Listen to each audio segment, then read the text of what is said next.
Most people don't know what a dead man's trigger is. And even fewer need one. Commander? Yes. We're going? A dead man's trigger is a safety valve.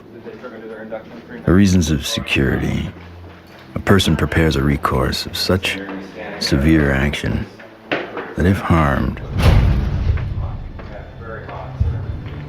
they will release a cache of damaging evidence against those enemies.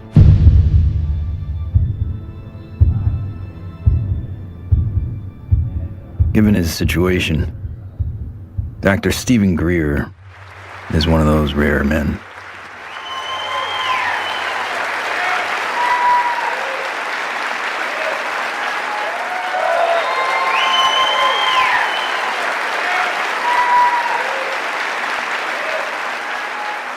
Why would he need one? He's not the first person to push the disclosure of a corrupt military-industrial agenda.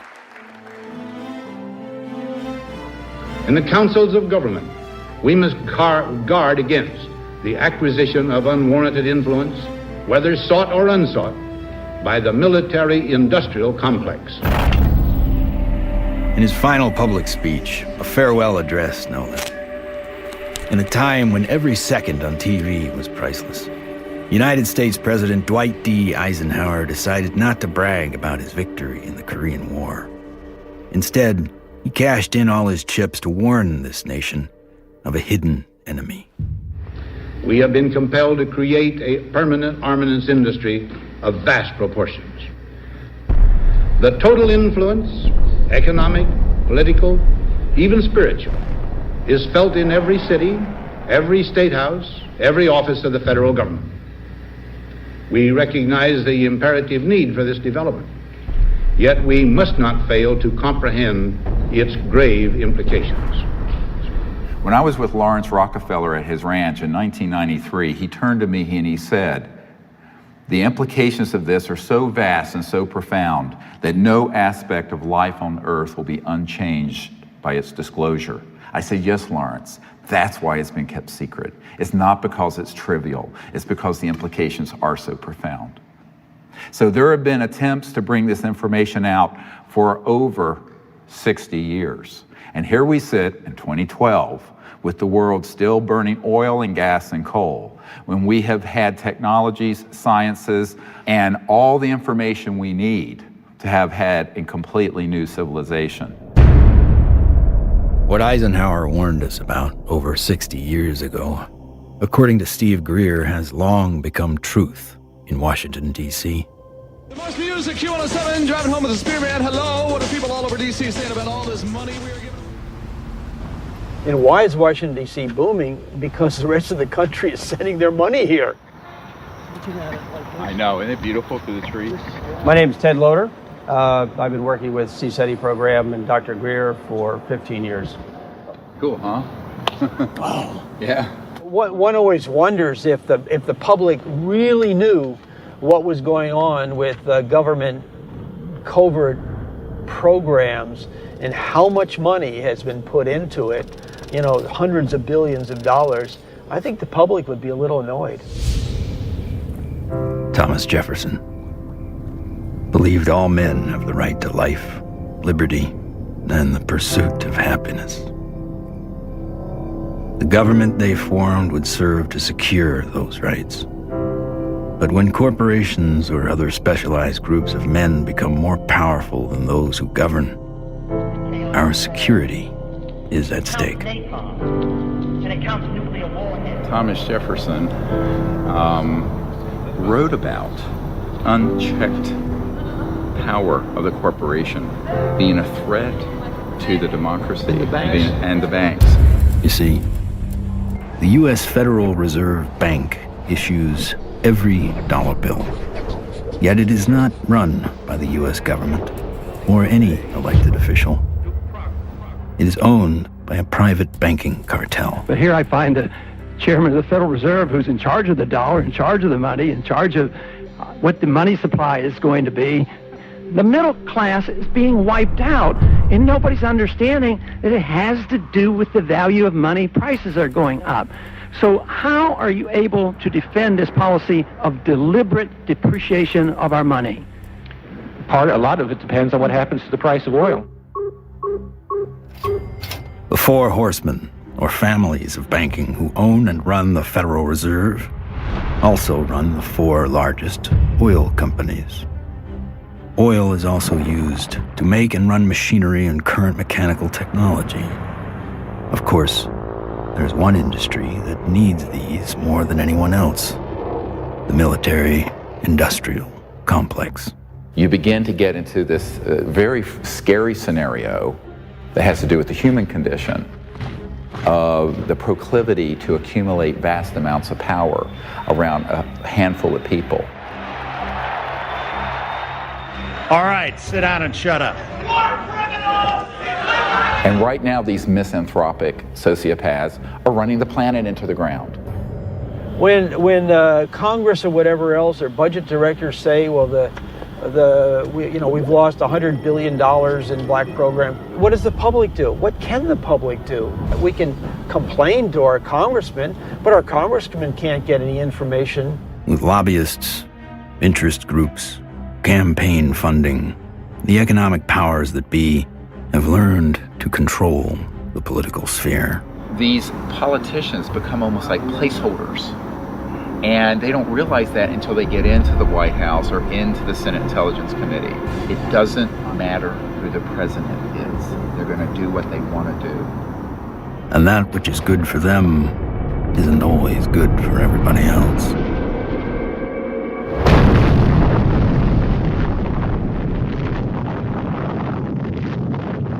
From 1945 to 1998, 2,053 nuclear bombs exploded on this planet. The United States detonated over half of them. Now I am become death, the destroyer of worlds. When the first nuclear bomb was exploded in Trinity, Robert Oppenheimer, one of the founding fathers of the nuclear age, said, "We have done this before."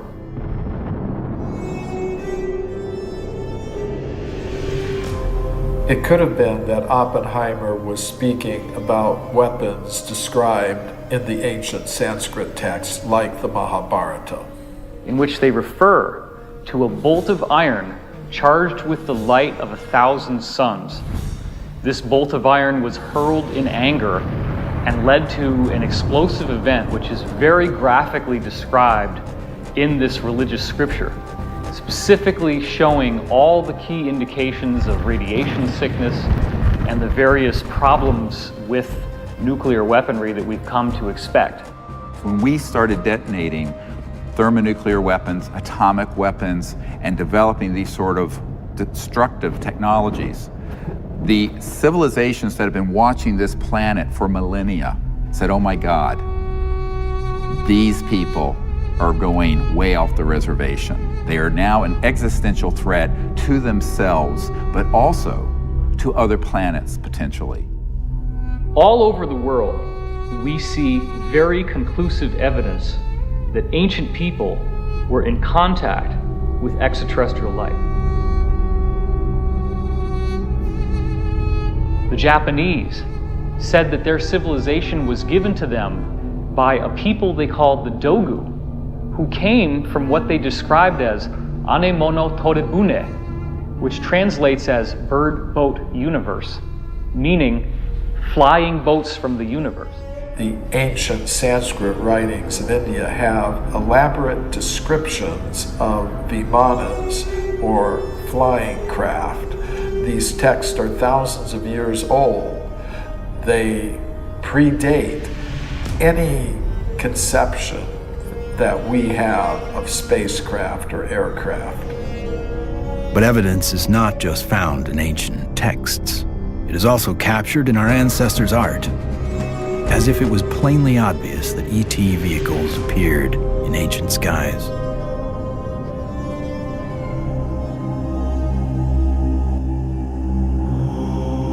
It is a foregone conclusion by most broad-minded people that we are not alone in this universe. The question is, how close are they? We We all looked up at once. It was almost like an intelligence told us, hey, look over here, we're here.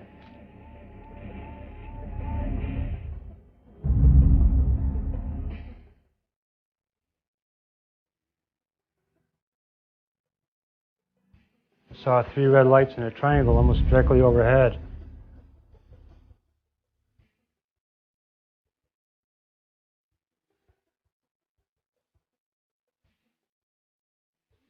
I saw these things and I ran inside and got my brothers and sisters.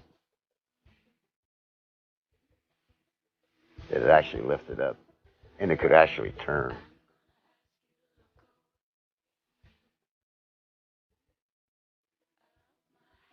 I wasn't one who believed that UFOs might exist. I was satisfied they existed. They estimated 100 yards from the left wing was this 100-foot disc.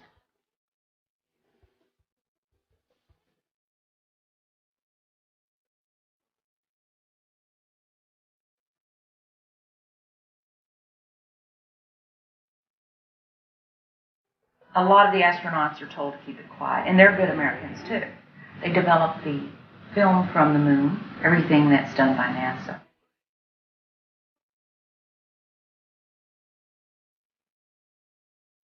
Ma che ce ne saranno ancora degli altri superiori. Oh!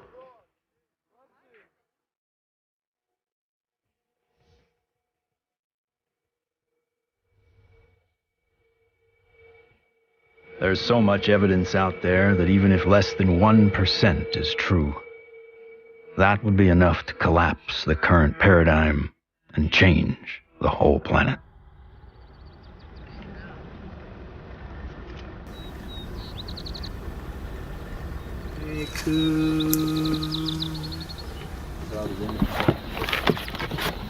This is our signature tones that we broadcast over a small walkie-talkie. They were recorded in the crop circle. What happens is the extraterrestrials, they come into the area where we vector them in with the signature tones that we broadcast. Then it enables them to home in and get a real good fix on where the site is where while we're setting up.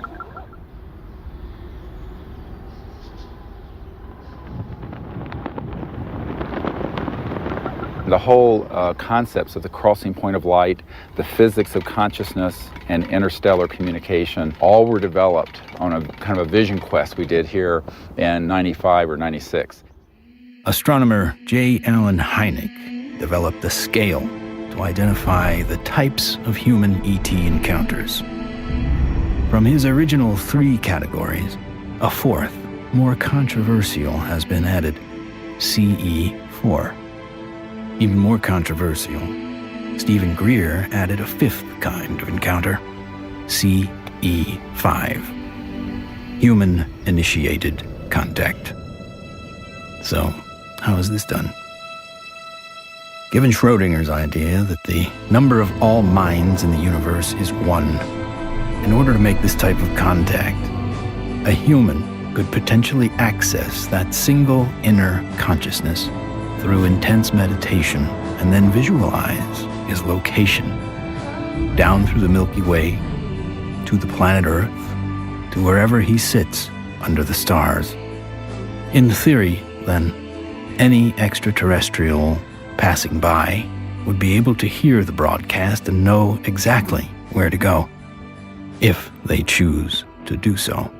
It's interesting how many people have never been out in a place like this where they can see the whole Milky Way galaxy.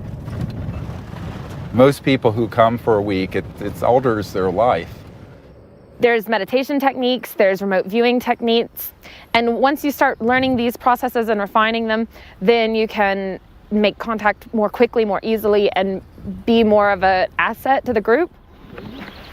Checking to be sure that there's no source from anyone else so that when we do start having electromagnetic signals through this, we know that it's a legitimate source. My name's Emery Smith. I've been with CSETI for approximately 3 years. Getting the baseline reading from us. My duties consist of a couple things. I am Dr. Greer's head security detail. I also am their photographer. I operate anywhere from 2 to 6 cameras at one time. Yeah, that's our craft. Goes over the mountains in this direction. Many of the craft that are coming in are transdimensional, and the way I understand it, not visible to the human eye. And that's where this new technology, night vision, that's where that's coming into play. And with the advent of new technology that's out there, it becomes easier and easier for us to capture these beings and these celestial objects on film. After you do the night vision, it has that green hue, of course. And after a while, when you get back to real life, you're thinking, why isn't everything green? This can't be reality. I want to show an early one from Gulf Breeze from 1992. We went down there, and one of the fun things that happened is that I had about 40, 50 people. Let's go out on the beach. And we didn't have good cameras then, but you'll get the feeling of how exciting it was. Have all these people, and 1, and then 2, and then 3, and then 4 ET craft materialize right in the sky. There it goes, 1, 2, 3. And look, there's 4. There's 4. There's 4. We have a confirmed CE5. Holy damn hot shit. Dog. Thank you. All right. So the point is, it's fun.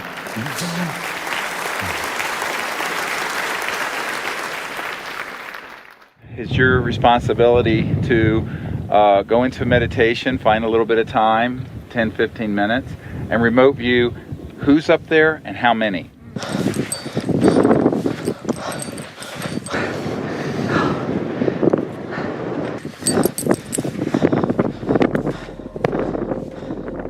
I can attest to the fact that real phenomenon happens here.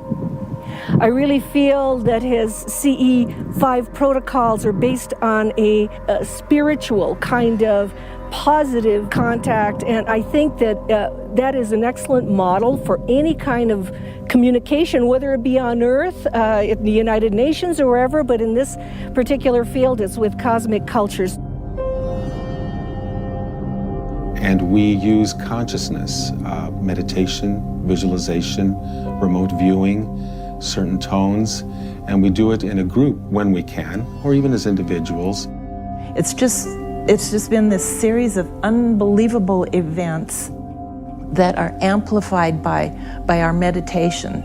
It enforces this communication between us and the ETs, and it's so interactive.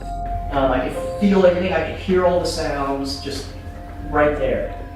Perfect. And then this being the little larval one comes up, and we had this hug, and I shared the joy in it, and I'm like just thanking it for this experience. And let's do what we can to feel as if it would feel that this is perfectly normal and natural. Oh, sure. And that, this is... Relax and get in that flow consciousness, exactly. So I was jarred by our group getting tripped out and in that kind of, I was startled by some of the ways that our group was being, and I was going, and then there's moments where I was like, wow, I can only imagine how a visitor might feel. The ETs pick up on your intentions, and if you're really out there just to learn and really want to communicate with these extraterrestrials, well, it's going to happen. Avahanam Narayanam Padma Bhavam Vashishtam Shaktim Chatat Putra Parasharam Cha Yasam Shukam Golda Padam Mahantam Govinda Yogindra Matashashisham. And we ask these extraterrestrial civilizations to join us as they begin to learn of us, to help us, and to understand us, even as we endeavor to understand them and welcome them here to this beautiful planet. Namaste. Oh my gosh, another beautiful, stunning, absolutely stunning. Not an aircraft.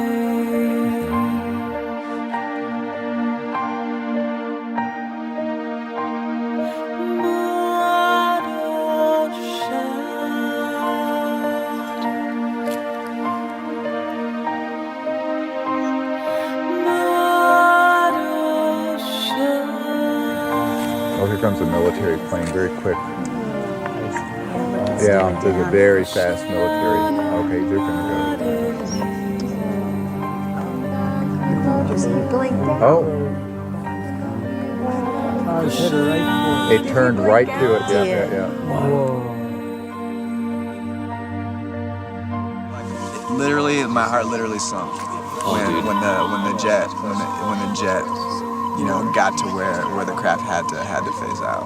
Yeah. And like to feel all that love build, and then to feel that jet coming in, and it was like on a heart level, my heart literally sunk when the jet crossed the path where it had to take off.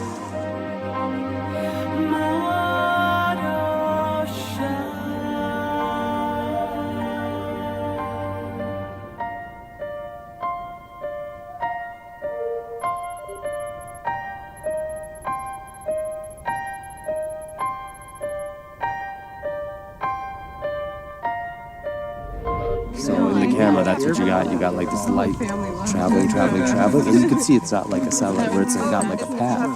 It's got like a, you know, like a movement. Yeah, and then it's gone. When I was 17, I injured myself. I got so infected. And at the time, because I was very poor and I didn't have any health care, I just laid there and I got sicker and sicker and sicker, and I had a near-death experience. I found myself out in deep space, and it was this experience of complete oneness with the cosmos, not just with Earth and life on Earth, but with the stars and the infinity of creation. It certainly altered the course of what I would end up doing, because I then learned meditation. I actually became very aware of the power of the mind. This experience helped guide the direction of his life.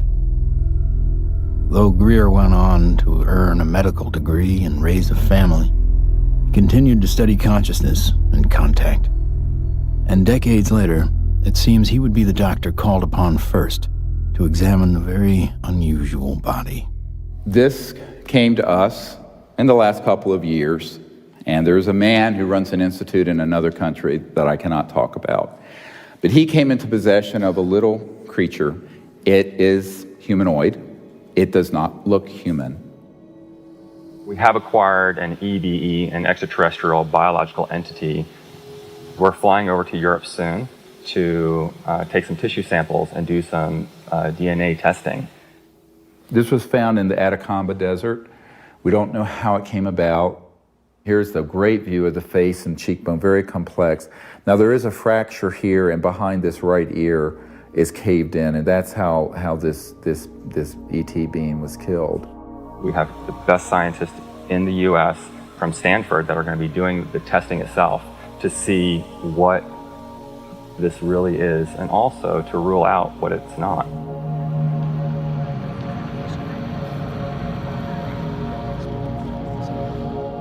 The initial reaction that I had is the same reaction that many of my colleagues here at Stanford and elsewhere have had when I've shown them, is that, wow, what is this? The question is important enough in at least two ways. The primary reason is that there's a lot of claims about specimens and claims about aliens. And of course, there's a lot of ridicule associated with that. So one of the best things that we should be doing, of course, then is bringing the best scientific techniques to bear. The techniques are available, the techniques are cheap, the answers are nearly absolute, so let's do it. And it's so exciting because it's not just...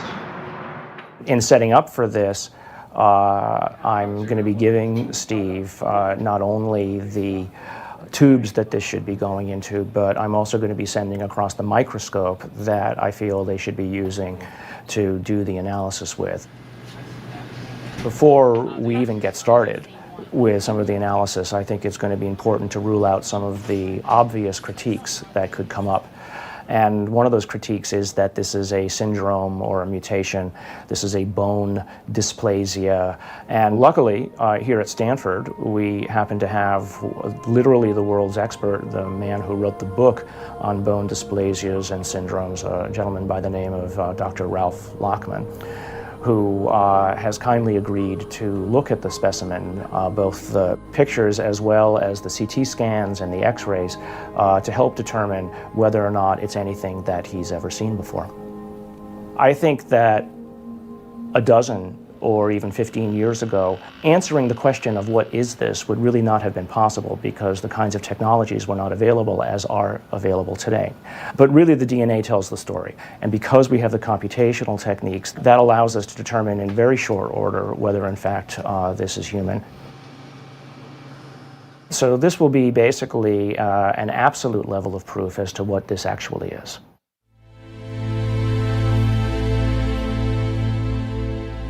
The problem is not proving that UFOs exist.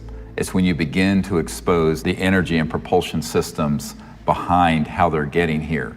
You're talking about unveiling an entirely new science that would replace oil, gas, coal, nuclear power, public utilities. And this is the $600 trillion problem. So the patent office, after they fired me, I had to wait 6 years before I got rehired. Everybody at the office was avoiding the case. But when they finally did, the arbitrator wrote an 85-page report on how the media had caused my dismissal. So I only got a 30-day suspension out of the whole thing, which was taken out of the tiny little bit of 6-year back pay. So that was great. Yeah, it was. Yeah, it made it all worth it, so to speak, because that's how we were able to open the offices and stuff. It was very comfortable. No feeling of being shocked or anything else, just a good feeling, comfortable. What scientists need to do, and normal people need to do, is they need to look at the hardcore evidence, decide that, oh my gosh, ETs are real, and then get over that. And if that's the case, then you can start extrapolating, because they're getting here, which means they have solved the physics problem, if you will. That's an actual photograph that Mark Whitford took, a friend of mine. And you see the stars in the background. So this is a fixed camera.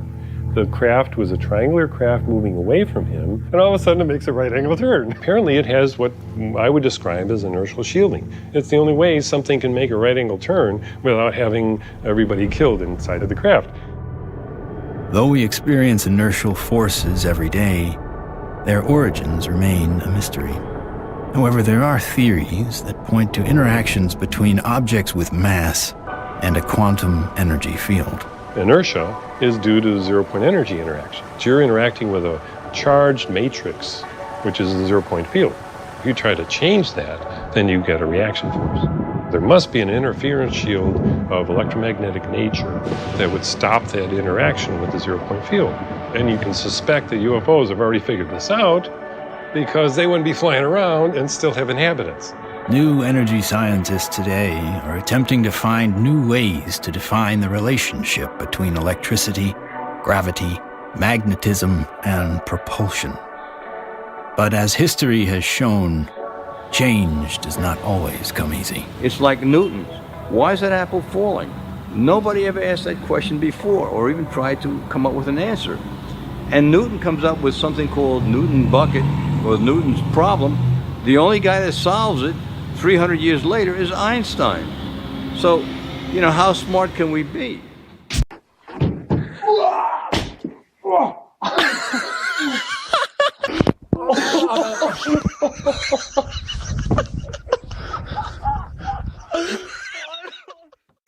If you look at everything normal within the conventional wisdom, you're not going to learn anything new. My name is Morgan Boardman. I am the Chief Financial Officer of Morningstar Applied Physics. My business partners are Paul Murad and Dr. John Brandenburg. What we're doing, like I said earlier, is we're using a magnetic field that's rotating about the axis with the hope of generating a magnetic vortex. In essence, we are trying to start a civilian advanced research projects agency.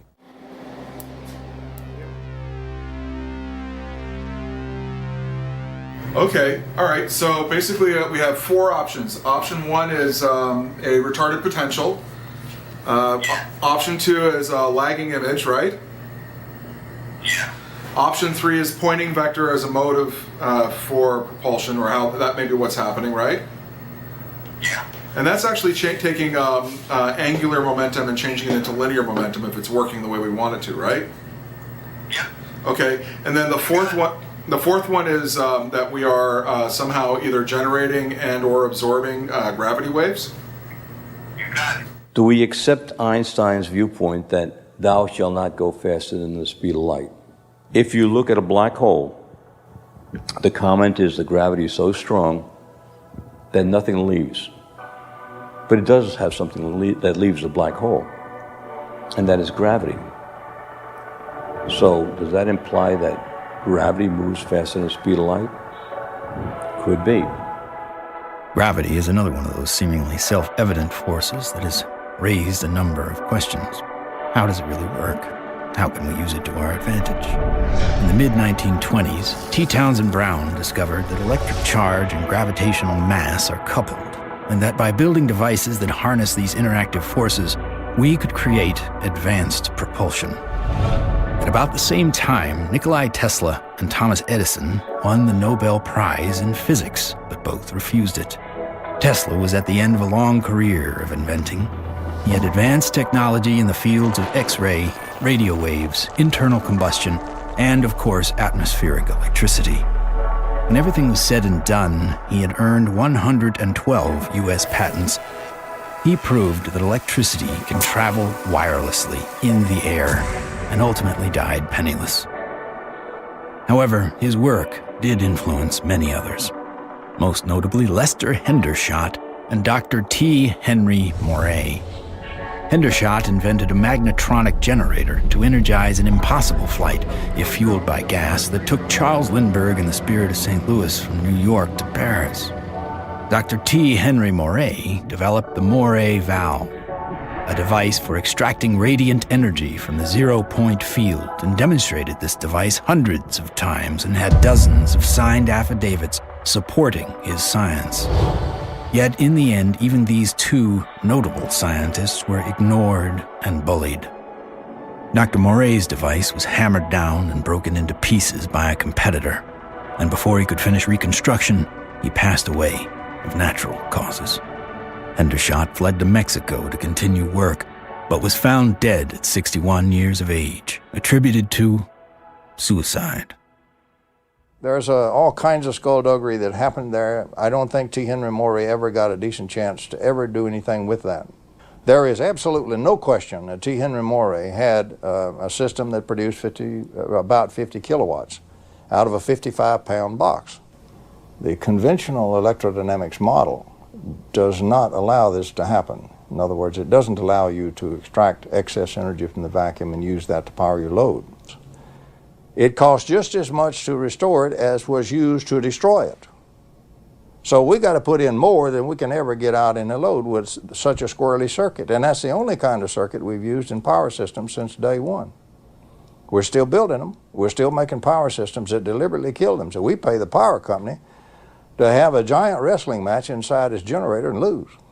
In the 1950s, there were some very provocative articles saying that, electrogravitics is the best thing since sliced bread, how all the aviation companies are now backing electrogravitics, they're all doing experiments on it.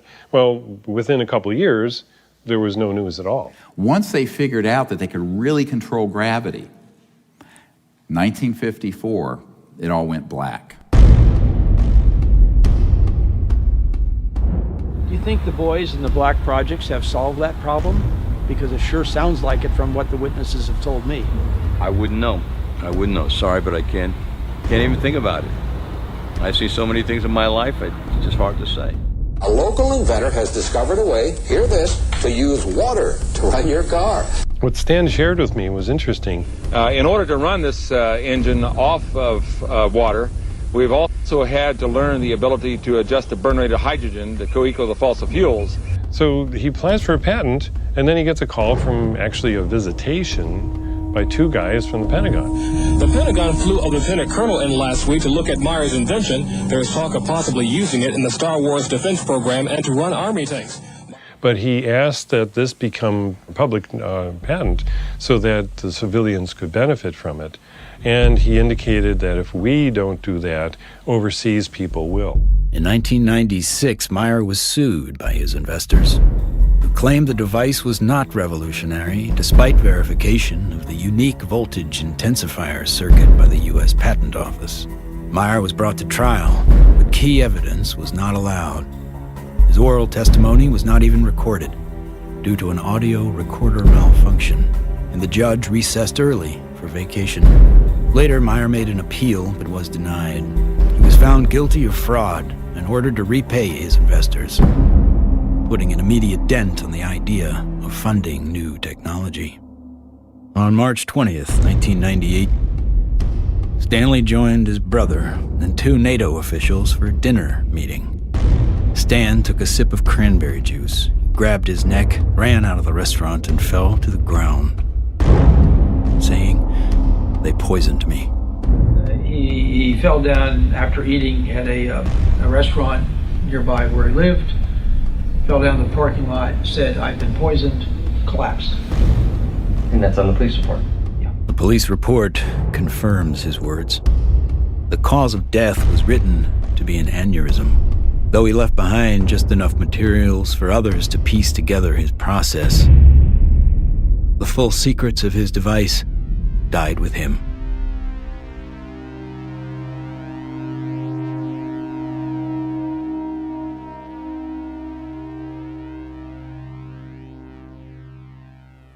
So from this, I began to do more work with the administration, various people, friends of the president, the Rockefeller family.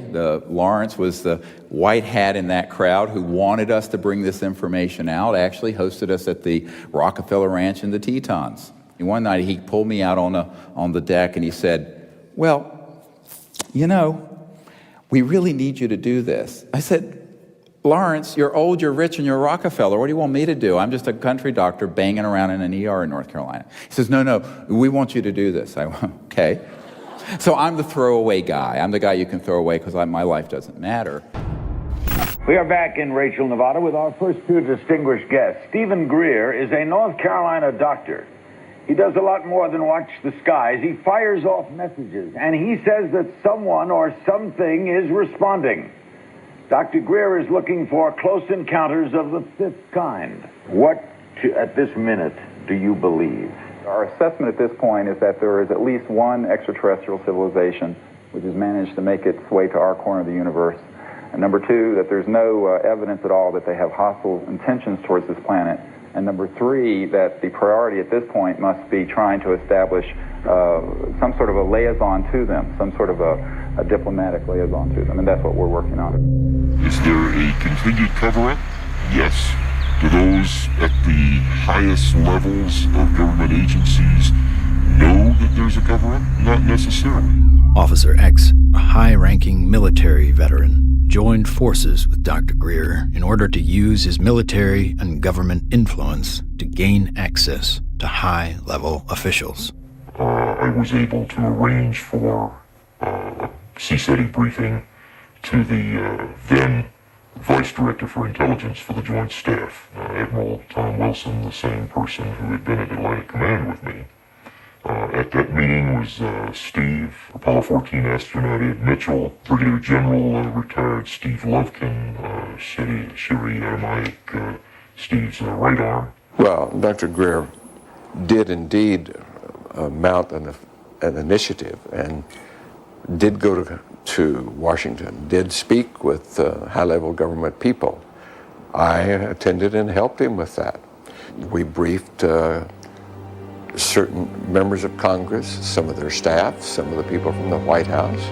We talked with people in the Pentagon. It led me to the belief that people in high-level government have very, very little, if any, information, valid information.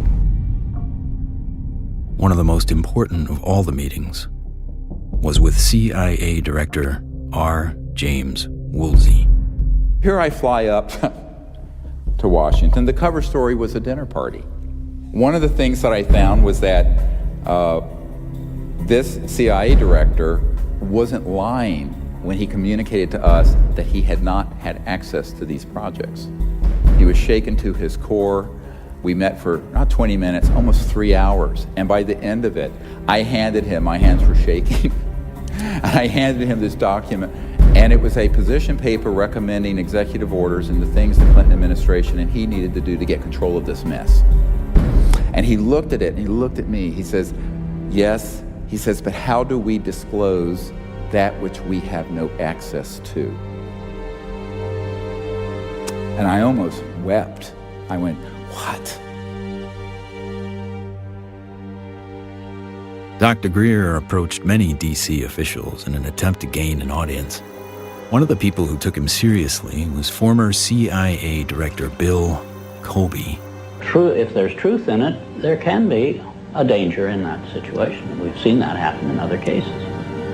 I said, you have to consider the possibility of some danger to not only your reputation, but to your person. I mean, people do react rather violently to some kinds of charges, or particularly if they're true.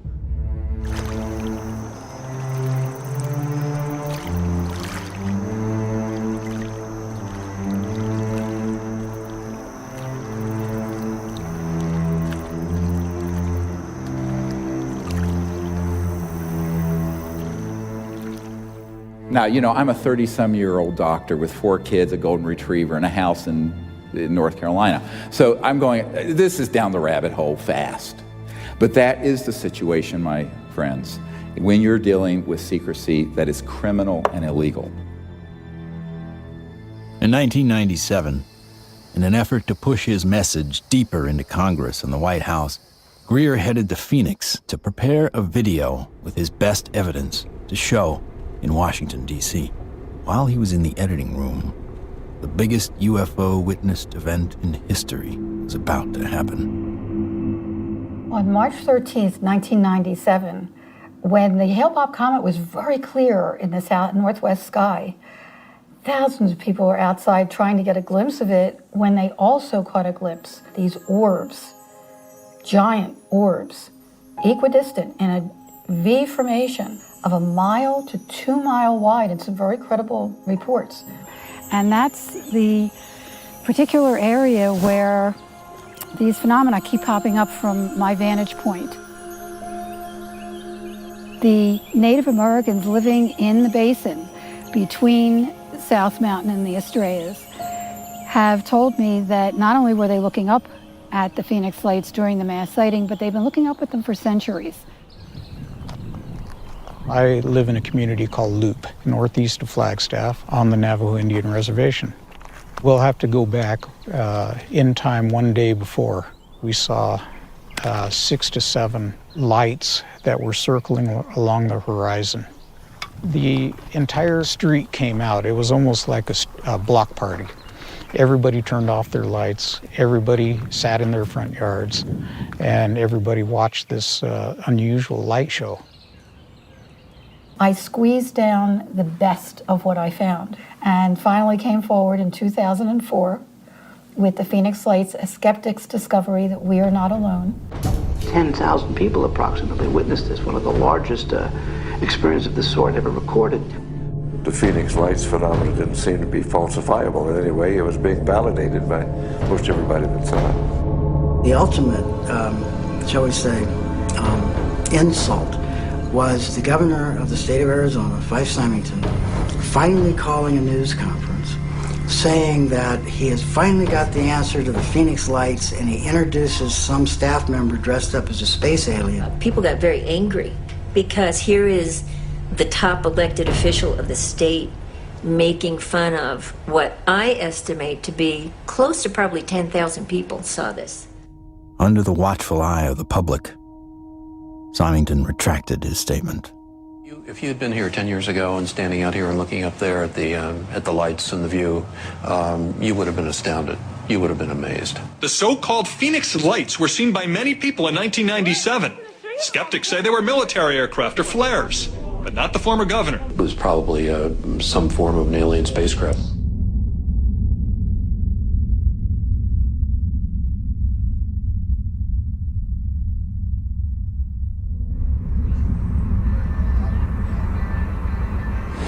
On our way to Barcelona. Barcelona.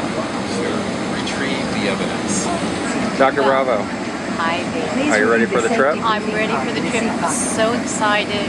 We're going to do some very wonderful work, and I can't wait to get the results. Upon arriving in Spain to look at the being for the very first time, I was kind of skeptical. It was definitely a game changer for my thought process to actually see it in person than to see it on film.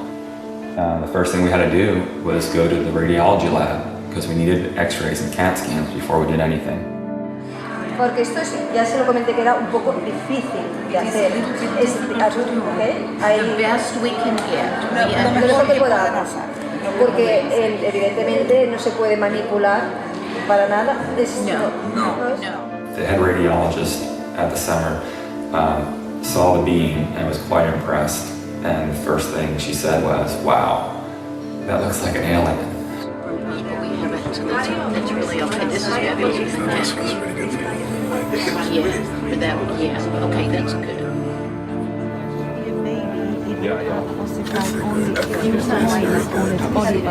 This one is complete. And when the CAT scan images started coming up on the computer, it was just profound. And I saw inside the bone, and I saw, organs and lung material, brain material. I knew that this was not a hoax, it was not fake, that this was actually some sort of living creature. Right, well, if somebody made it, they have a future in microsurgery because they were smart enough then to put in these millimeter-wide bone holes where the arteries go in to feed the bone marrow.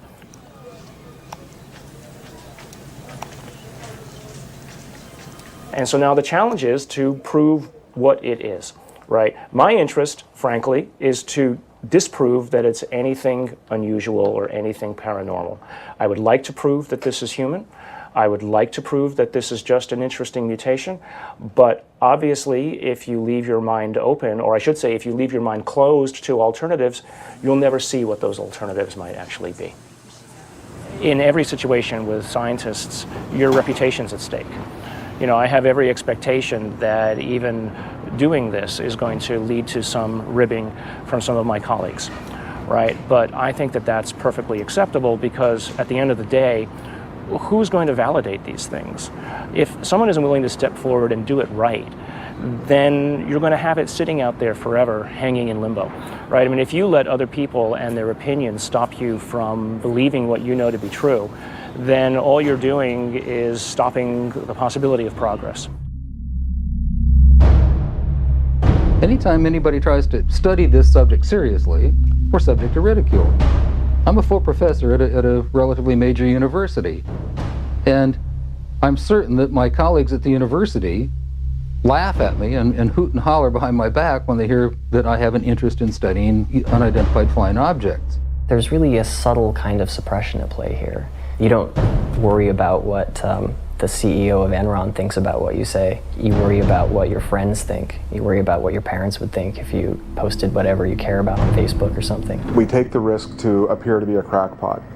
There may be people who are going to be threatened by that for any number of reasons. My feeling was that I was involved in a lot of strange activities, so I tried to say to myself, let's not look at this with too much exposure and mention it because there's a question of credibility. This should be the subject of rigorous scientific investigation and not the subject of rubbishing by tabloid newspapers. MUFON is the Mutual UFO Network, and it was founded in 1969 by Walt Andrus. And our mission statement is the scientific study of UFOs for the benefit of humanity.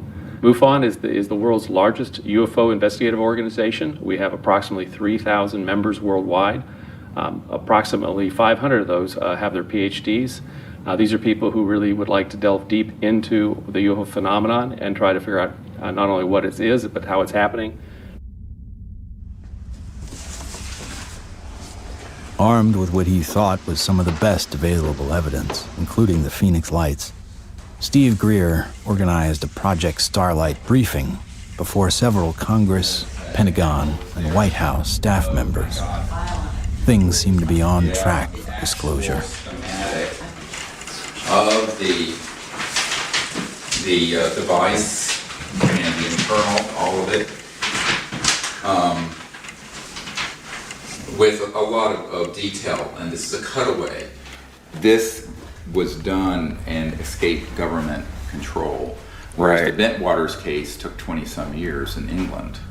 So this is in our possession and not the Ministry of Defense. So, where it would never be found. Where it'd be going to a black hole. Right? Yeah. But then, the bad news came.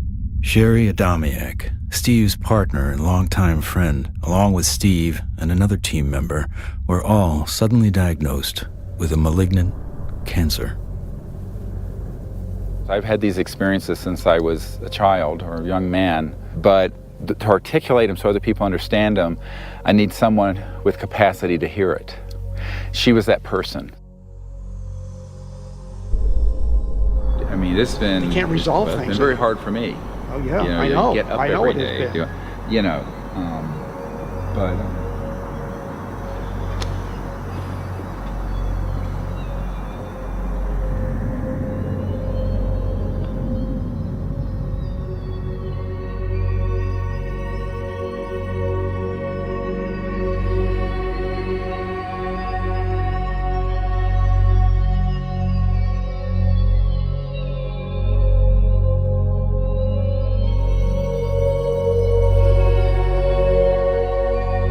One of the last places she wanted to come was here. So she asked that her ashes be placed on the land. So we put her ashes around that tree.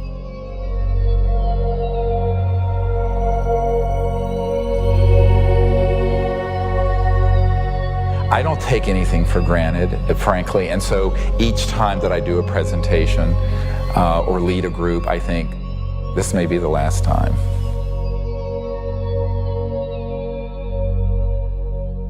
The thing that has kept me going the most is not any external thing, but the experience of that near-death experience where I know that there's an aspect of us that doesn't die. That is why I can go mano a mano with these elements and not be afraid. I shouldn't say be afraid, not stand down. Everyone has fear. I've certainly had my fears. But it gives you an anchor so that you can go forward.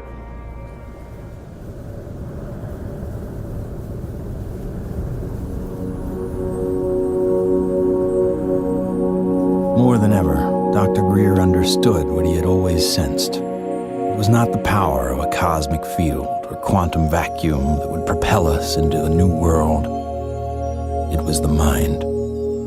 This really is the opening to an entirely new science of consciousness. You can maybe think of consciousness as a television set. On the TV screen, you see pictures and sounds and so forth. And if you tried to find out where that was coming from and you looked inside the television, you're not going to find it. It's not there. The signal is in the radio waves around it, invisible to us, that's being interpreted by the television as pictures and sounds. So this is very much like the state of how we understand the mind and consciousness. Dr. John at Princeton proved that putting your awareness on a device that was a random number generator would affect it. So you have this random number generator and it's producing 50-50 ones and zeros. And then you introduce a person into the picture and you tell them, try to affect it with their mind. Think more ones or more zeros. You measure that, and sure enough what they found was that there are more ones or more zeros being produced that correlate to that person's intention.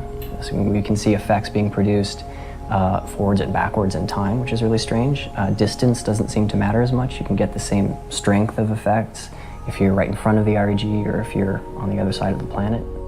Consciousness is a non-local field, and it isn't limited to your brain waves and body. Dr. John once had the opportunity to ask the Dalai Lama if he thought the random number generators themselves were conscious.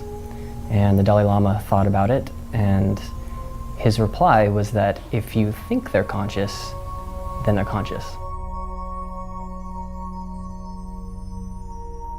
Just like consciousness can have positive effects on the zeitgeist or ether, it can also work the other way. Unfortunately, when you start to deal with inventors who have anomalous results that seem to be over unity, paranoia seems to accompany that process. And John Searle's famous for having a circular magnetic device that has both energy and propulsion built into one unit. And the electric company felt that this guy was stealing money, took him to court, went to jail, his house caught fire, and all of his property and all of his designs burned. The concept of freedom, this sort of idea of people having the liberty to pursue happiness and to pursue abundance, this has been completely, in a sense, turned upside down. We actually reprinted a report on the military involvement of the Department of Energy. And it's so extensive, it's the major operation that goes on there. There have been over 5,000 patents that have been sequestered by the national security state, taken out of the public domain. Many of them deal with energy technologies. It's a policy that the military seems to feel is necessary for national security. However, at this point, we often wonder, 50 years after World War II and the Cold War, whether such sequestering is necessary. Suppression of new technology would be an obvious plague on the idea and strength of a free market system. Yet, it still seems to happen right in front of our eyes. And this is a huge controversy, one of the largest, maybe most intense controversies in the history of science. There's nothing worse, I've found, than suggesting to academic physicists in particular, and academics in general, that they are not only wrong, but disastrously wrong, catastrophically wrong.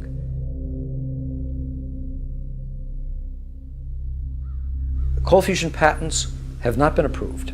They will not get through. American citizens are being denied their constitutional rights. I inadvertently was looking through some piles of paper that had been given to me in a casual manner by all these hot fusion physicists as they were trying to do their calorimetric repeat of the Pons-Fleischmann experiment. And I was stunned. I couldn't believe what I was seeing. It looked like monkey business to me at the time, and it has turned out to be exactly that. It was represented as a negative result when it was positive. And that data is scientific fraud, as far as I'm concerned. It's been referred to legal authorities in the government. I asked for a review at MIT, got nowhere. If this type of manipulation had occurred in any legitimate research area, such as cancer research, AIDS research, global warming research, anything that's accepted as reasonable to be researching, the people would lose their jobs, they wouldn't be in science. And yet, these people today, their data is used today, to year 2000, and all before, to reject patents.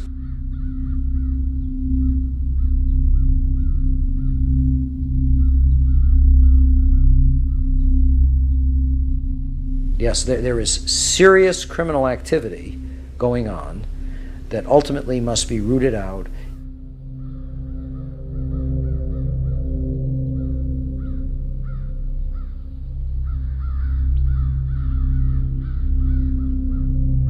It became very clear to me that, you kind of had a tiger by the tail here, and that this was serious. For a moment, Dr. Greer considered shutting everything down. He had been threatened and swindled far too many times. Sherry was gone. He had no office, no staff, no money. Back in 1998, I was given information by a friend that Dr. Greer was having a conference. Literally the month that Sherry Adamek passed away, within 30 days, I have this scheduled event. So I went to the conference and learned some things and listened. And so she just on a lark came, and she's an emergency doctor like I am. And what really grabbed my attention was he was getting all this information from military witnesses. That was in 1998. By 2000, when we were planning and storyboarding and working the whole disclosure project event out and pulling together all these hundreds of witnesses, we didn't really have the funding to do it. But she got so supportive and involved that she lived very modestly and took all of her excess income and donated it. And I want to acknowledge some amazing people that are here. Dr. Jan Bravo, without whom we would not have the Disclosure Project. But it's not just the funding she's provided, it's the moral support and the encouragement and the friendship. And so she's just become a very key person. And, you know, it's sort of metaphysical and odd that literally the month that Sherry Adamek passed away, within 30 days, I have this scheduled event. Not alone anymore. With the support of a loyal team, Dr. Greer grew his witness list from a couple dozen to over 200. And see that little dot right there? That dot don't belong there.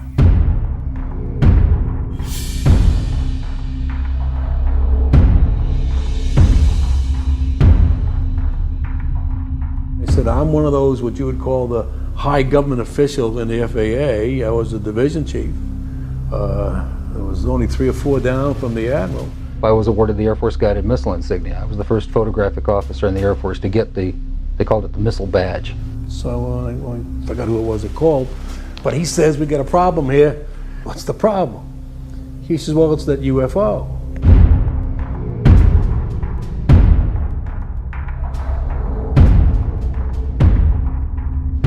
We weren't launching real nuclear weapons, we were launching dummy warheads. They were the exact size, shape, and dimension and weight. And we were looking down southwest, and the missile popped up through the fog. It was just beautiful. And I hollered, there it is. And our guys on our M45 tracking mount with 180-inch lenses on it got it. We sent the film back down to Vandenberg. The Japanese airline 747 was coming from the northwest, going across the Alaskan territory. He called and asked the controller if the controller had any traffic at his altitude.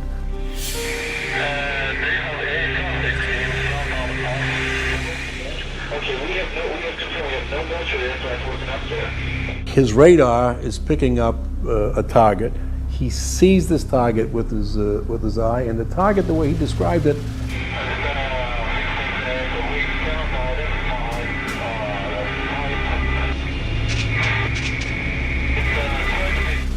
a huge ball with lights running around it, and I think he said it was like 4 times as big as a 747. I was called into Major Mansman's office at the 1st Strategic Aerospace Division headquarters. And Major Mansman said, watch this. There was the launch from the day or two before it at Big Sur. We watched that stage burn out, we watched the second stage burn out, we watched the third stage burn out, and it's going like this. And into the frame came something else. It flew into the frame like this, and it shot a beam of light at the warhead, fires another beam of light, goes around like this, we're going like this, fires another beam of light, goes down like this, fires another beam of light, and then flies out the way it came in. And the warhead tumbles out of space.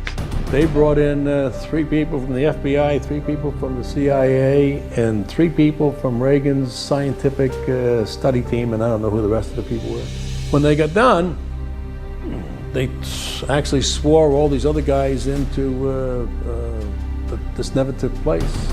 Who said that? Who was saying? This was one of the guys from the CIA. Now I saw that. I don't give a goddamn what anybody else says about it. I saw that on film. Phil Klass can kiss my ass. He wasn't there. I was. He said this is the first time they ever had 30 minutes of radar data on a UFO. He said, you are never to speak of this again. As far as you're concerned, this never happened.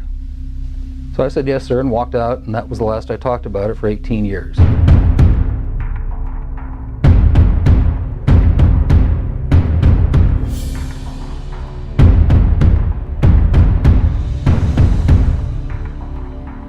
I had the original video that I took, and I had the pilot's report, and I had the FAA's first report that was all downstairs on my table. They didn't ask for that, so I didn't give it to them. There are things that I know about that I did in the service that I won't talk about to you now because they're top secret, and I could get my ass in trouble for talking about them. If you parse what Major Mansman said, he said, you are to say, this never happened.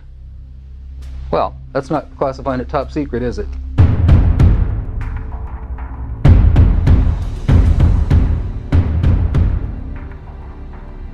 And I was a part of a United States Air Force cover-up for 18 years. But who do you tell that you were involved in a UFO incident without them looking at you like you ain't wrapped too tight?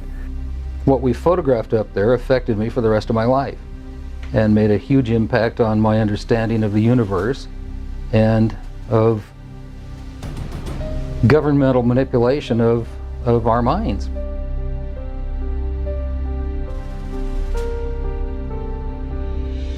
Now, with the witnesses on his side, Dr. Greer had the firepower to attack Washington again. We are not alone. That's the message a group of pilots, scientists, and former government officials want Congress to hear. 21 members of that group already have testified in Washington for what's known as the Disclosure Project. And we had all volunteers who organized that whole event. And there was no paid staff. So when people look at that whole period, we didn't have an office, a secretary, and one paid staff person. But we did it. Dr. Stephen Greer heads up the Disclosure Project, a group that compiles information from people who say they've encountered extraterrestrial forms of life. 20 years ago, in 1980, I was a security specialist assigned to RAF Bentwaters. Objects made incursions over our WSA, fired pencil-thin beams of light into them, and adversely affected the ordnance, possibly. There were bodies that were involved with some of these crashes, also some were alive. What do members plan to do with their information? They hope Congress and President Bush take notice. We are asking for the U.S. Congress and for President Bush to move towards an official inquiry and disclosure on this subject. Those that don't want to believe you will never believe you anyway, so it doesn't matter. It doesn't change the truth. A spokesperson for the Senate Science, Technology, and Space Committee says no congressional hearings are planned right now. Elaine Quijano, CNN Headline News. I stand before you today in my almighty God, and I tell you this. If Congress calls me in and says, will you testify in detail what you know, I stand here today prepared and ready to do just that. Governments must never lie to the people. Thank you.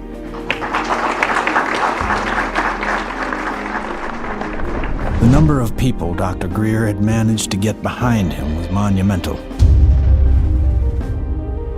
In a perfect world, an event of this proportion, with that amount of coverage, would have been enough to start a legitimate movement.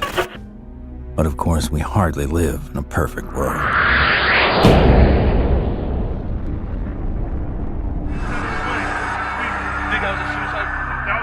Yeah, don't say it. It's on, you know it, right? I don't know, guy. Everything's fucked up. 9/11 became the mother of all news stories and completely changed the game for everyone. Fear, panic, and strife were imprinted in the public consciousness to what end? Not to go after Al-Qaeda, but rather to invade the sovereign nation of Iraq. Given such a drastically overt misstep on the part of a U.S. government led by an oil family, the question on some people's minds is whether or not this disaster was exploited, or worse, engineered. The Gulf of Tonkin in the Vietnam War, Chiang Kai-shek in the Korean War. False flag operations are nothing new.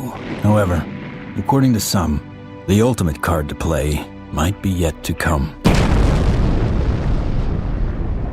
How do you grow the trillion-dollar military-industrial complex that Eisenhower warned about into a $2 or $3 trillion program? You got to have a bigger enemy out there. Von Braun's purpose in life during the last years of his life, his dying years, was to educate the public and decision makers about space-based weapons. First, the Russians were the enemy against whom we're going to build space-based weapons. Then terrorists would be identified, and that was soon to follow. In 1977, I was at a meeting in Fairchild Industries, and in that room were a lot of charts on the walls with enemies, identified enemies, names that people had never heard of, names like Saddam Hussein and Gaddafi. But we were talking then about terrorists, the potential terrorists. No one had ever talked about this before. And they continued the conversation about how they were going to antagonize these enemies, and that at some point there was going to be a war in the Gulf. According to these theorists, after the military-industrial complex had its war against terrorism, the next enemy that Dr. von Braun identified on Earth would be third world country fanatics. But with no more enemies left, the people would soon be taught to look to space. The next enemy was asteroids. Now at this point, he kind of chuckled the first time he said it. Asteroids, against asteroids, we're going to build space-based weapons. So it was funny then. And the funniest one of all was against what he called aliens, extraterrestrials. That would be the final card. And over and over and over, during the 4 years that I knew him and was giving his speeches for him, he would bring up that last card. And remember, Carol, all of it is a lie. 99% of all the information out in the public on this subject is well-crafted disinformation designed to scare people to support the next phase in global warfare. And this kind of corruption is why the only things that are being made on this subject are things that redound to paranoia and fear in the military-industrial complex. I occasionally think how quickly our differences worldwide would vanish if we were facing an alien threat from outside this world. I don't think we're moving forward if we trade, factional and ideological war from one ethnic or religious or economic system into an interplanetary conflict, because that's A, not survivable, and B, would be even worse in terms of galvanizing the world around a military structure. That has been the central organizing principle of our society for a few thousand years, actually.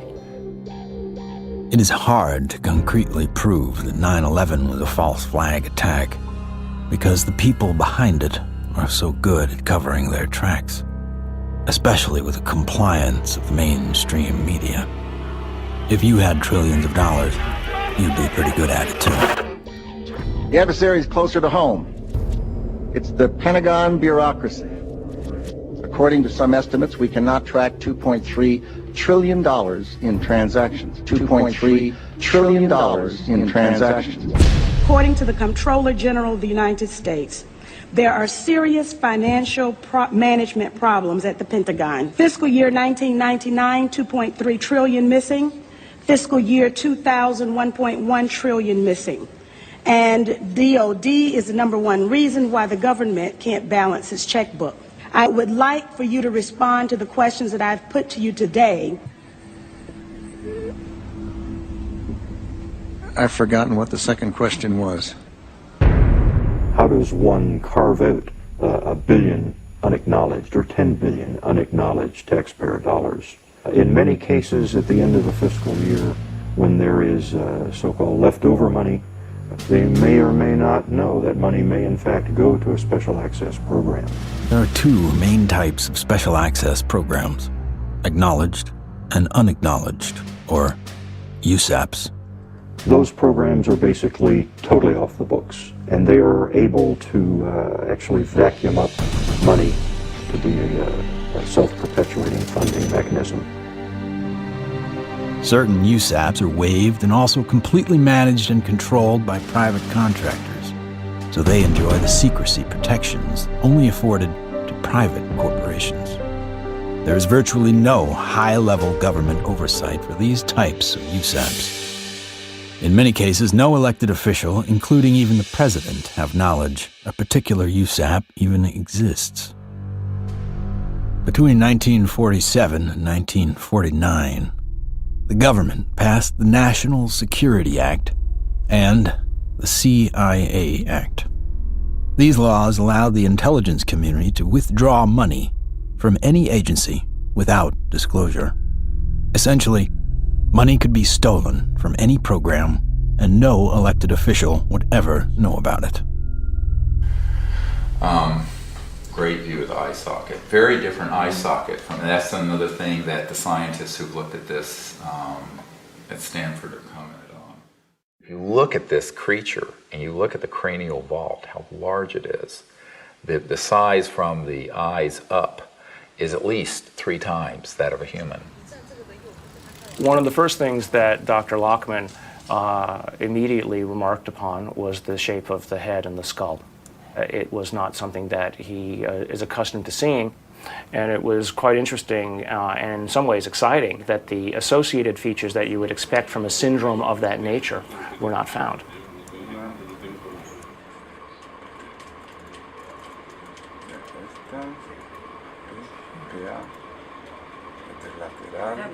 This specimen does not fall under any known, to me, class of disorders or syndromes. In many respects, the proportions of the spine and extremities are normal. The major abnormalities appear to be 1, the size of the specimen, mid-face hypoplasia and underdevelopment of the jaw, and that the specimen has only 10 ribs. Humans normally have 12, rarely 11. One of the most remarkable aspects of this is when we came down to study the actual bone density. One of the features of fetuses that specialists looks at is the so-called growth plates of the epiphyseal joint, say, of the knees. The shock, I think, and the surprise was, and the absolute certainty that Dr. Lockman had was that this specimen is between the age of 6 to 8 years old. The shock was that this specimen was clearly not fetal. How do you explain how something 6 inches tall survived to any length of time that would allow for it to survive 100 or 1,000 years ago?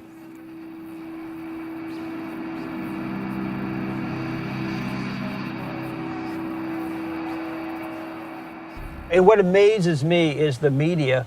Well, they're so compromised with this, they don't dare do anything but follow the company line on it. The company line being a series of lies. This is a document talking about the current program at the CIA. And it says that the PAO, Public Affairs Office, has relationships with reporters from every underlying major wire service, newspaper, news weekly, and television network in the nation. In many instances, we have persuaded reporters to postpone, change, hold, or even scrap stories that could have adversely affected national security. Now, what's the purpose of this? The CIA has no mandate for anything domestic. The FBI is domestic. What the hell is this? Where are we now? We are in a bread and circus. This is a phrase used to describe the creation of public approval, not through excellent public policy, but rather through diversion and distraction. No, I'm not doing that. I'm sorry. You are driving me nuts. That's ridiculous. Keep people fat, keep them happy, keep them diverted, and keep them entertained with drivel and shock and nonsense. That's, unfortunately, the sort of thing that has taken the place of news and information. So that what we're seeing today is a world in which perception is being managed by as little as 5 major media corporations who collectively control magazines, newspapers, corporate news websites, television stations, movies, documentaries. Who are these people? Who could be behind the curtain? Who could possibly be controlling us so effectively? A shadowy government with its own Air Force, its own Navy, its own fundraising mechanism, and the ability to pursue its own ideas of the national interest, free from all checks and balances, and free from the law itself. Majestic 12 is real. Notorious MJ-12, which is no longer called MJ-12. I'm trying to find out the new name. Basically, it's an oversight group intermingled with the National Security Council and the National Security Planning Group. They have full control. They have no congressional oversight whatsoever. They answer to nobody. whatever activity is going on, to the extent that it is a clandestine group, a quasi-government group, a quasi-private group, it is without any type, as far as I can tell, of high-level government oversight. And that is a great concern. Ladies and gentlemen, the very word secrecy is repugnant in a free and open society, and there is very grave danger, for we are opposed around the world by a monolithic and ruthless conspiracy that relies primarily on infiltration instead of invasion, on subversion instead of elections. Its preparations are concealed, not published. Its mistakes are buried, not headlined. Its dissenters are silenced, not praised.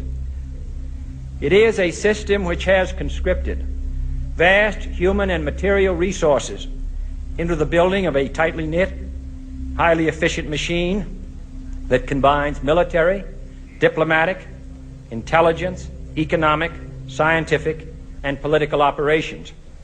And we are, as a people, inherently and historically opposed to secret societies, to secret oaths, and to secret proceedings. Trocito muy pequeño de la costilla, pero no. It's got too much tissue on it. They actually want a piece of the bone from at least like a 0.5 of a millimeter in. Como medio milímetro de. We took material from inside the cranium, also 2 clippings of the anterior front ribs of this being. And we were able to see under the dissecting microscope that in fact it did have bone marrow in them, so that meant there should be some good genetic material in there. It was really nerve-wracking. Imagine, 2 big guys here trying to operate on this 13-centimeter long beam. But we did it.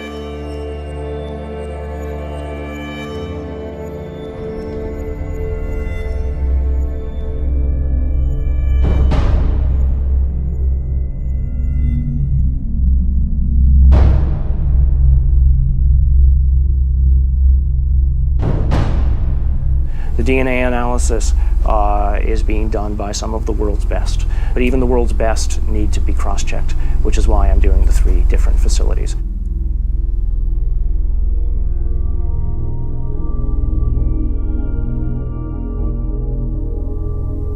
So I actually ran 4 samples.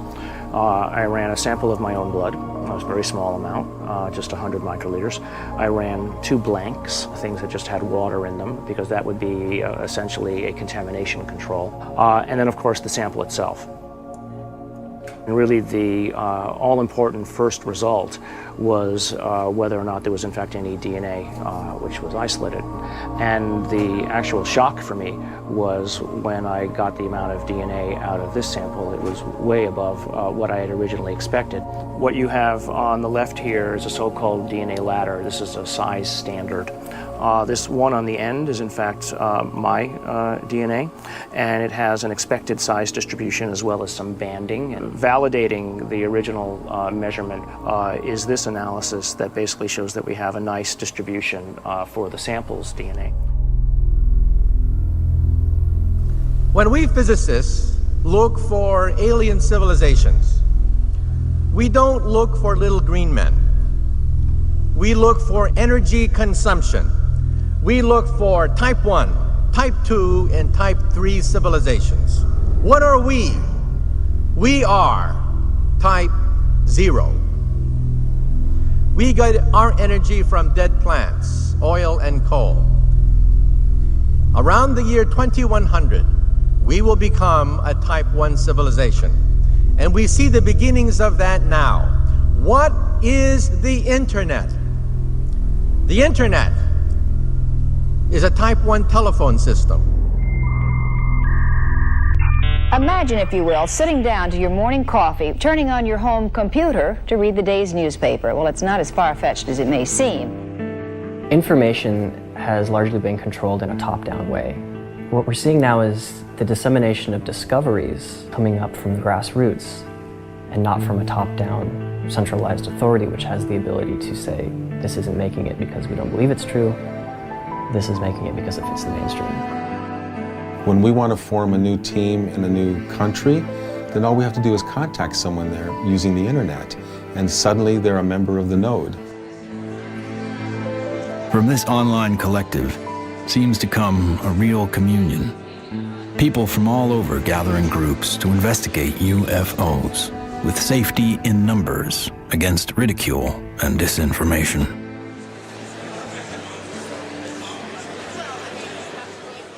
What we found in the past is we had a lot of anecdotal stories, but we didn't have a whole lot of data. With the advent of computers, personal computers, and the internet, we've been able to collect the data and analyze it through some 200 plus data points to allow us to be able to compare cases and to see exactly what's happening and what the trends are.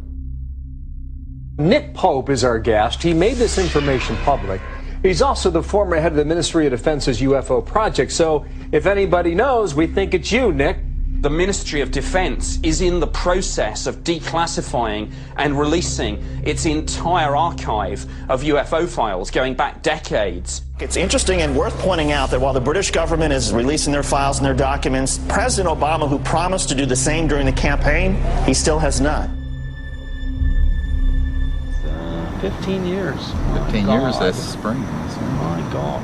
But I figured that, you know, after the Disclosure Project, we'd get this information out and we could go on with life. How do we keep battering the ram at this door? Where do we find the strength to keep going forward? When you think that you're the only person that has the knowledge, you become marginalized. Steve was instrumental in bringing together a large group who had been involved in this subject and who for the first time realized that they were not alone in trying to come forward on the subject. Governments, we've discovered, have not gone far enough, so we've decided that as people, using the CE5 protocols, form our own movement and do what governments have not been doing. We think of this as the People's Disclosure Movement. And so we feel it's important to create an effort that's a global effort, which this has become. My name is Mark Benz, and this is Rex, and we're in Bodega, California, and we're doing CE5. My name is Jeff Bird, and here in Winchester, Virginia, USA, we are doing CE5. My name is Peggy Brewster, and here in Middleton, United States of America, we are doing CE5. We have 1,150 teams of CE5 ambassadors, which are spread over 52 countries. My name is Andre, and here in Sweden, we are doing CE5. Und wir machen zusammen CE5 in Deutschland. Here in Burlington, Ontario. Brisbane, Australia. From Chester, Virginia. In Hamilton, Ohio. We are doing the CE5. Konnichiwa. Moje ime Daniel. Daniel tu na Slovensku. Es Leo Ortiz. And here in Vancouver, British Columbia. CE5. The CE5 context imasu. CE5. CE5. CE5. We're doing CE5. And the reason I think that's so important is that it not only builds the knowledge base, but it also further potentiates this concept of pioneering a new pattern of peaceful contact. And that is something that no other group, large group on Earth is doing. Certainly isn't being done by the State Department and the Senate Foreign Relations Committee. It seems to be it only takes one person to make contact. But hundreds of voices worldwide is a call that can't be missed. And likewise with innovation, the more heads in the game, the more likely we are to find a solution. There's many technologies that people have talked about, many ways to the mountaintop. We have so many modes of converting quantum vacuum energy or zero-point energy. Some people think they know how to do it. Okay, fine. But if you do it theoretically, that's one thing. But then you got to do it experimentally, and that's the hard part. Those opposed to new energy technologies can tie the hands of hundreds of inventors. But how will they ever fare against tens of thousands?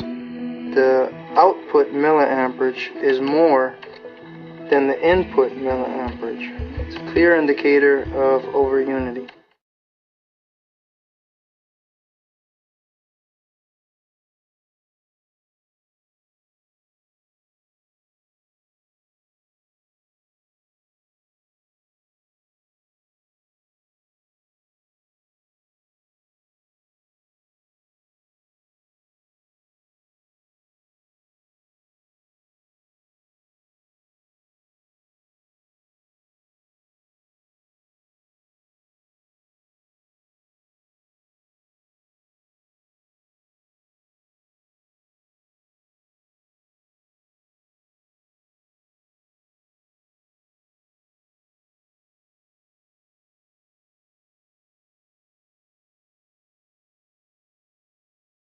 When you oscillate or vibrate magnetic fields, there's an effect in the gravity field. And how to do that linkage is what you're trying to get at, as I understand Maxwell's equations are in that term right there. And what happens is if you're going to have a gravitational effect, it's going to happen over there.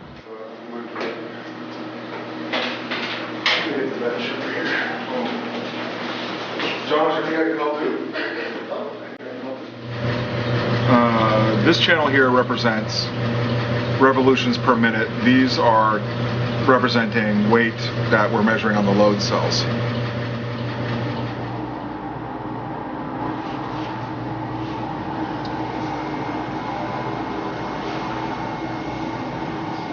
Full steam ahead.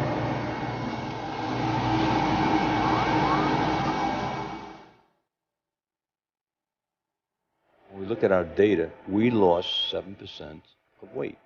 If we move this thing and it loses weight, I must be generating gravity waves.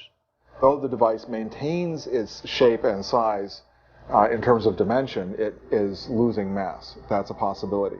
If it is losing mass, then certainly it would also be affecting time in a very localized manner.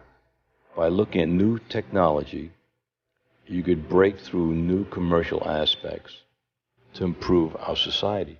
We should be looking for a disruptive breakthrough in this technology within the next 10 years. We're on the brink of developing any number of potential propulsion systems which would take us out of the solar system. I think we're going to beat NASA to the mark. So I graduated from the UCLA School of Engineering in 1976. I got a flyer from the School of Engineering inviting me to a lecture by Ben Rich. Ben Rich was the director of Lockheed's Skunk Works for 16 years. He oversaw a number of USAPs that were secretly managed at the Skunk Works, including, most notably, the development of the F-117 stealth fighter. Ben shared a slide set of about 40 slides of different things, starting with the U-2 spy plane, going all the way up to the stealth fighter at that time, mentioning that he couldn't talk about the other secret stuff.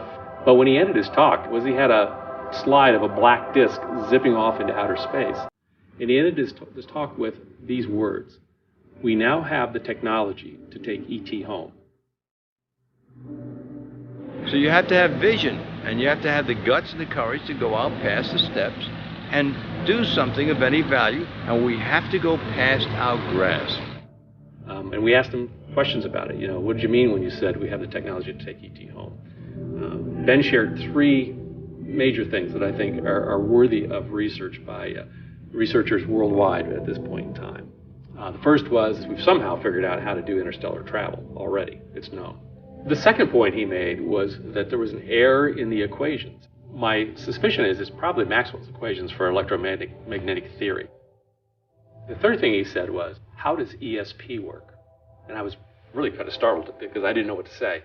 But I blurted out, I don't know, all points in time and space are connected. And he looked me back in the eye and he said, that's how it works.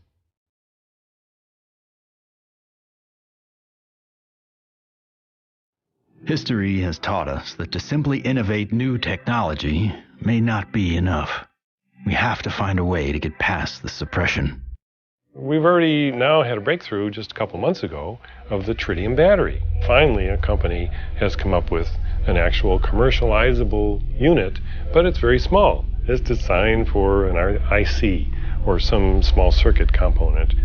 So this is a good sign, because it shows the way to introduce a free energy device is to introduce a small version of it. If you have a revolutionary energy device, it has to be introduced in a way that doesn't look like it's a revolution.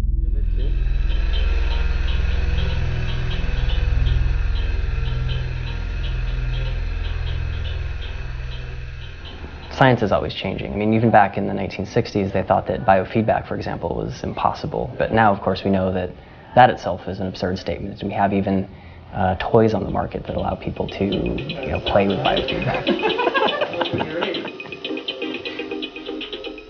These sciences have been around for decades. They have been ruthlessly kept secret because of the kleptocracy of what I call the petrofascists, the people who are hell-bent on maintaining the power of a centralized petrodollar oil, gas, coal system. So that does create scarcity because that is a zero-sum game. But when you take us off that system onto this new system, it's an entirely new macroeconomic order, and scarcity becomes non-existent. After years of disappointments, Dr. Greer and his team are now attempting to build an energy research lab in Virginia, where scientists and inventors with working prototypes will have a safe haven to build. So this is an example of how the analysis is done using what's called a genome browser. And it's more or less a schematic representation of the chromosomes, and at a very high level of resolution. So the sequence that we got from the mitochondria tells us with extremely high confidence that the mother was an indigenous Indian from the Chilean area, and the haplotype is called B2A. Now, the other thing that immediately fell out of the analysis is that it's male. It has so-called Y chromosome material. In fact, it's got a full Y chromosome. It probably died in the last century, if I were to make a guess. I can say with absolute certainty that it is not a monkey, right? It is human, or as close to human, closer to human than chimpanzees would be. But when you count up the number of mutations that we're observing, what we're seeing is more than what we would expect to be caused by simple cell division. When the sequencer is creating or making these reads, it's doing it more or less at random. So what does the computer program do that people have written and designed? It takes every one of the little sequences and tries to match it against the known. And then anything that doesn't match, it puts in a little side file and says this is unknown. At a certain point, when enough knowns are matched, I can feel comfortable saying, this is human, right? But if I'm not careful, and I don't pay attention to what's in the garbage can, right, what the computer program is throwing away, I could literally be throwing the baby out with the bathwater. What we've done is we've scaled back, and we're seeing several chromosomes and pieces of chromosomes across the top, which basically leaves us with a very strange conundrum, right? Here you've got this 6-inch tall, let's call it human, right, because the DNA says that so far it's human, at least the way that we're looking at it. This gene, PCNT, which is known to be associated with primordial dwarfism, we don't have any mutations here. It lived to the age of 6 to 8. Obviously, it was breathing, it was eating, it was metabolizing, and it wasn't living in an environment where there was a lot of advanced medical attention that was given to it to allow it to live to that age. It calls into question how big the thing might have been when it was born.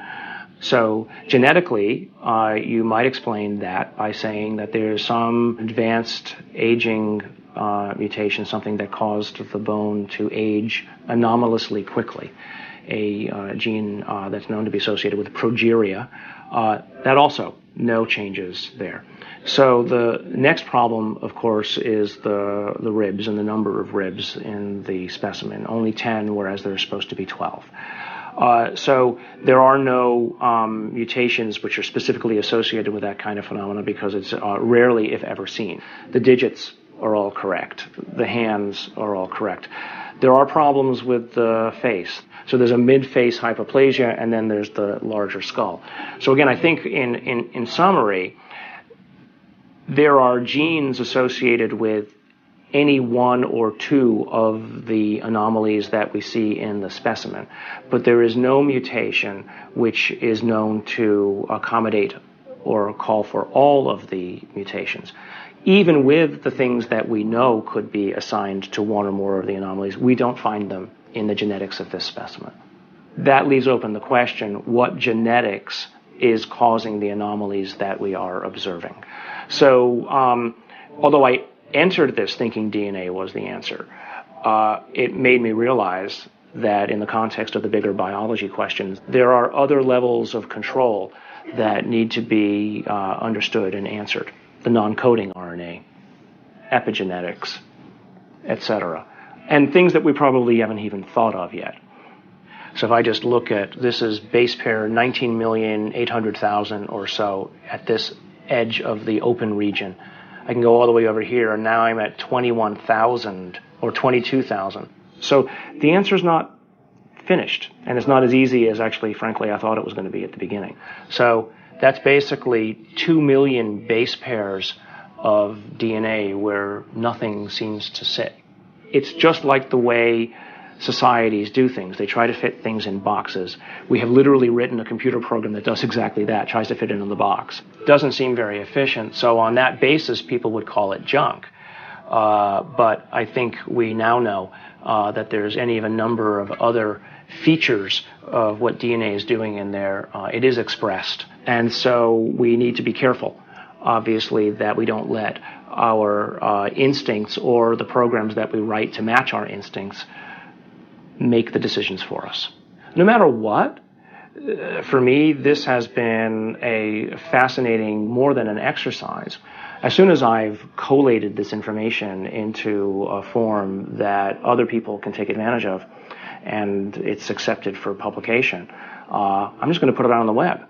You know, I don't have the resources to study and follow down every single angle that this opens up. But, you know, maybe there is a listener out there who will be sufficiently intrigued by this to do the analyses themselves, and maybe they'll find something that I missed. Great. If additional samples or examples are seen of this, I'll be the first in line to want to sequence it, because then all bets are off. I want to say other things here, but I also don't want to open myself up for, you know, attack. This search may have uncovered a major finding about life in the universe and its origins. What is this being? Could it be a missing link in evolution? Could it be an entirely new species? Or simply a disease we have never seen before? Or could this be an extraterrestrial being from another world?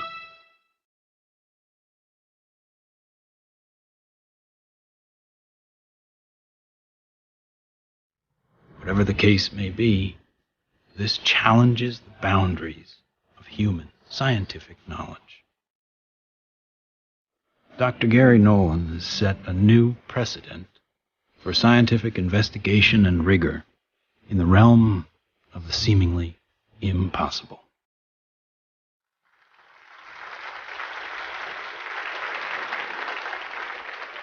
Now, we have now over 4,000 cases of extraterrestrial vehicles that have landed. 3,500 pilot cases, over 5,000 documents from the U.S. government, and hundreds of thousands of pages of documents from 14 countries that have opened their files since the Disclosure Project was launched 11 years ago.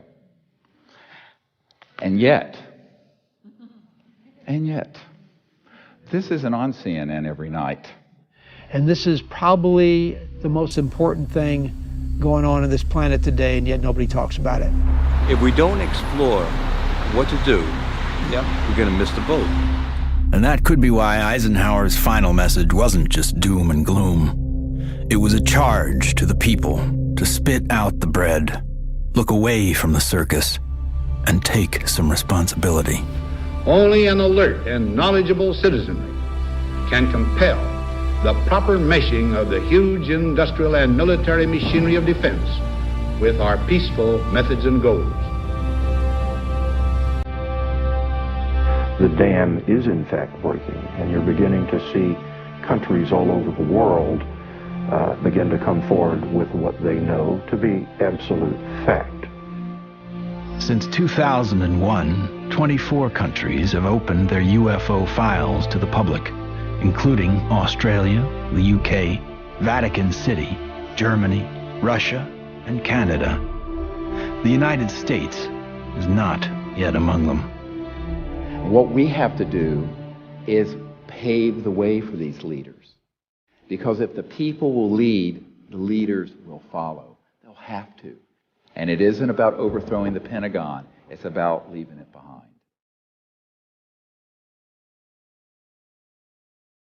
My goal when I started this was to make this so that I wasn't important at all in it, that there would be enough people that they go on without me. And that way, it doesn't matter if I drop dead. The future is here already. The technologies are here. Contact is happening. And if we come together as a people, what we're going to find is that all of us working together are going to be able to create a world that is amazing. If every single one of us told everyone we know that we're being visited by intelligent life, that the sciences are here to give us a new civilization, we're liberated from that macroeconomic slavery, for this is the destiny of humanity. Thank you very much. God bless you all.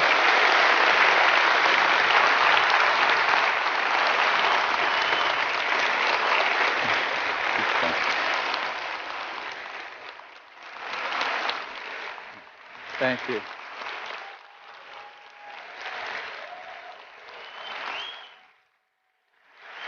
Thank you. What we've come to learn is this. We are standing at the precipice of a new age. There is power in the many, but only when they're acting as one. That's when resonance happens. Whether joining together as a responsible citizenry against the forces standing to divide us,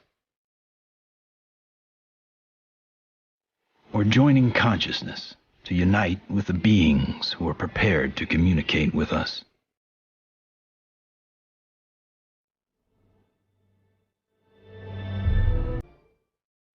In order to succeed in this endeavor called life,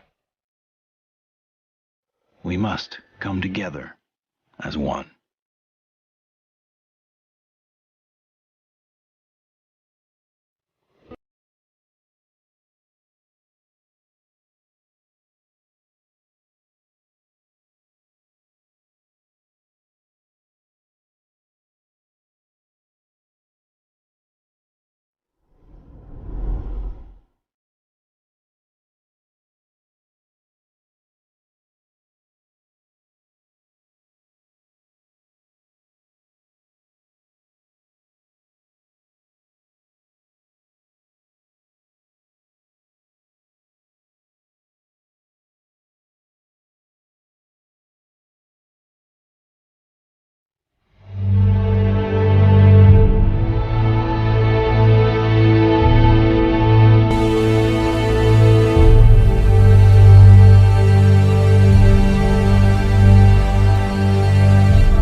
Shayanam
Koshayanam